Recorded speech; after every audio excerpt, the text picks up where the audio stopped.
And it just reminded me that this group, you might also be interested in another person, and I don't know who the other finalists are for the Holman Prize, but there was another person, and I'd have to look for his name, but he's in the US and he is a blind mathematician, and he wanted, I don't know if he's a you know, like what education level, but he's a math major, but he may not have an advanced degree.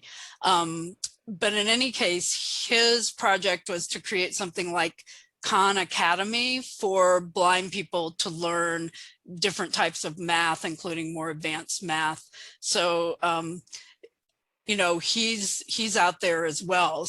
So even if mine doesn't get funded, or they might, you know, it might be a thing where he and I could work together or something in doing this, because I think there is a lot of relationship between the two fields and the lack of accessibility that's out there.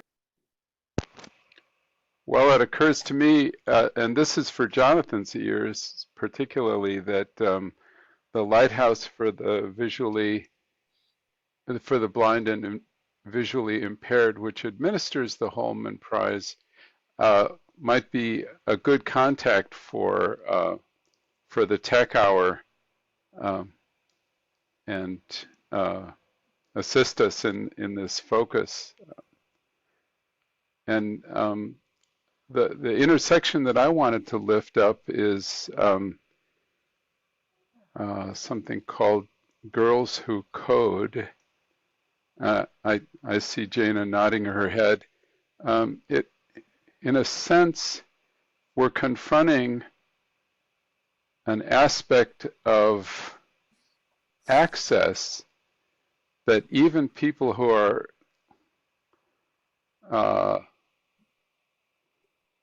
you know, there's a right way to say this and a wrong way, so please forgive me. Even people who are normally sighted or who have, quote, normal abilities can still have barriers, can still experience barriers when approaching things like computer programming or using computers to make money, in essence. And Girls Who Code lifts up just a matter of self-image, and how much permission have I given myself to show up as someone with competency. So I think there's a great deal of room for advocacy. I agree, and I think that everybody who is to some extent marginalized in the field, it's great to be allies with as many different people as possible, even if the barriers are somewhat different, or some of us have those cumulative barriers, you know. And I definitely noticed that when I was part of this boot camp, that coding boot camp, and that's where I was trying to learn, and I was not able to successfully complete it just because I couldn't keep up with what they were doing and learn everything I needed to learn on top of it.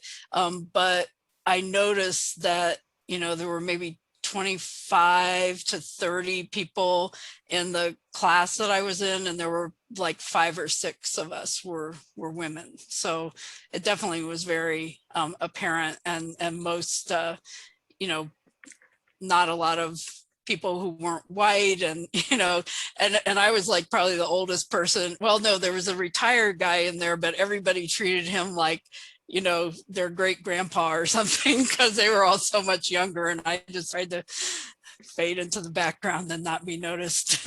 He is coming up on his age, kind of thing.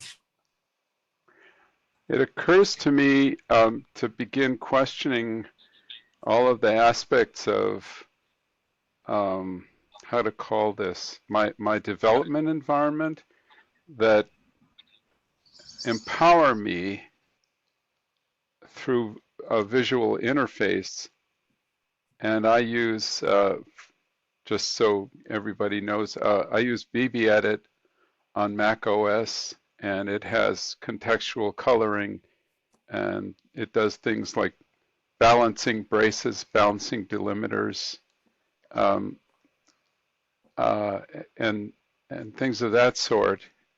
And I've come to rely quite heavily on those forms of assistance while I'm writing code, even though the editor is not by any means interpreting or compiling the code.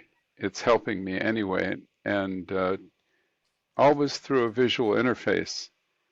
So now I must make a kind of a mental gear shifting to recognize that when I see phrases like contextual coloring, to not take for granted that it's using a particular modality that not everyone can use. And perhaps there's a way to provide the same sort of information in an audio way, you know, a sort of a background music that you hear playing as you're coding that gives you information about, well, important things the editing tool has to tell you, or the compiler for that matter. And we don't have those today. And by the way, I'm not an expert in this, but I'm sure there are other people who know about this. But in the world of devices and machines like computer programs, there's this notion of indicators and affordances, and it's a formality where an affordance is like a doorknob. It's deliberately put there to give you access to something. And an indicator is something like, like the flag on the mailbox, where you set the flag up and the mail carrier sees that there's some mail they need to take out of the box. So that's an indicator. And there's an entire formalism involved in designing objects that work well for us, that has developed a language which I didn't know that it existed until my wife and my son both became professional computer programmers and started telling me about this formalism, which I just took for granted, whether or not I was particularly aware of it. And I'm wondering if in that world of design, whether people are aware of, you know, what is the nature of the affordance? You know, I have a little bump that shows up on my keyboard under the letter J and the letter F. So do I. Those didn't always used to be there, but they are there now. And I think people are taking it for granted just a little less nowadays. I think you're right. I think that there are designers out there who are aware of, you know, a term that is used as universal design. So what are designs that will make it possible for everyone? So not just having one thing, you know, not just having a color, but also having a different way.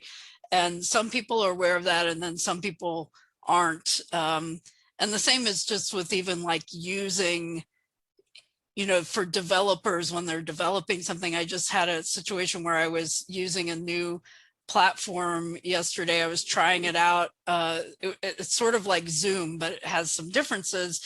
And when I first went into it, it seemed like it was completely inaccessible. I couldn't even read the like names of other participants. I couldn't, like if they were trying to get my attention, like with a chat or something, like nothing was coming through. So I couldn't really do anything. And one of the people was there who designed it, and she was really like, oh, well, we're really small and we're just getting started and we don't have that many people. And she was really kind of backpedaling to figure out how to say like they hadn't thought about this, which on the one hand, I don't expect her to have all the answers. On the other hand, and one of the things I pointed out was like, well, if this is inaccessible, if you're building on something that's inaccessible, if you wait till later to try to figure out accessibility, it may be too late to change it to make it accessible because you built it on something that's not.